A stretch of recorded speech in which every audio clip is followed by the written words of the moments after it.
Carrefour Dako dans la commune de Boycon. Un constat amer se fait. Les usagers, notamment les conducteurs de véhicules à 4 roues et de camions, souffrent le martyre à cet endroit précis de la voie. En cause, la dégradation avancée au contournement du dit carrefour côté ouest.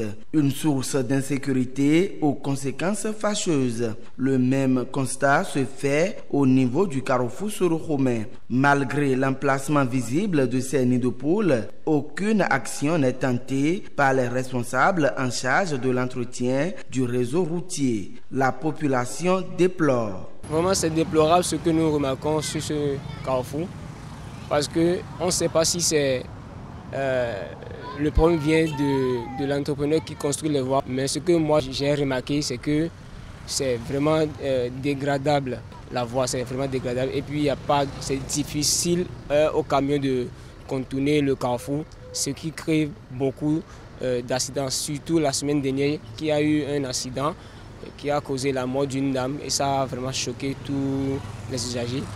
Donc, en termes de sécurité routière, je trouve que le carrefour Dako n'est pas complètement sécurisé. Le carrefour Dako, on va dire, c'est un carrefour qui est trop gâté. Et ça crée beaucoup d'accidents chaque fois. Et toutes les fois, on passe par ici, on arrive vraiment des cas d'accidents. Vous voyez, donc la voie est dégradée complètement. Doit-on attendre le pire pour agir?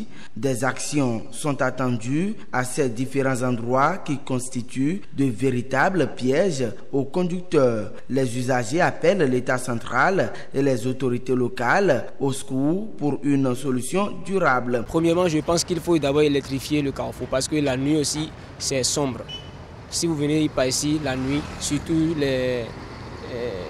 les voyageurs, ceux qui passent de temps en temps par ici, les voyageurs, quand ils passent, il n'y a pas de la lumière. En fait, c'est sombre, vous voyez. Il n'y a pas de lumière. Il faut d'abord électrifier le carrefour avant de penser à quoi il faut faire à la suite. Et ensuite, penser à comment réparer les trous qui sont passés par là sur la voie. Là, ça peut aider les usagers, les conducteurs de camions à quand même s'en sortir pendant leur conduite de véhicules.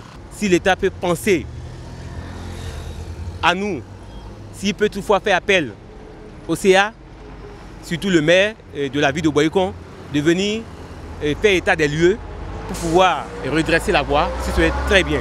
Sinon, nous avons aussi nos petits-enfants qui sont chaque fois à moto et ils ont l'habitude de faire des accidents sur la voie parce que la voie n'est pas bonne. Vraiment, je regrette beaucoup parce que si l'État peut faire état des lieux, en même temps, et commencer par redresser la voie, c'est très bien.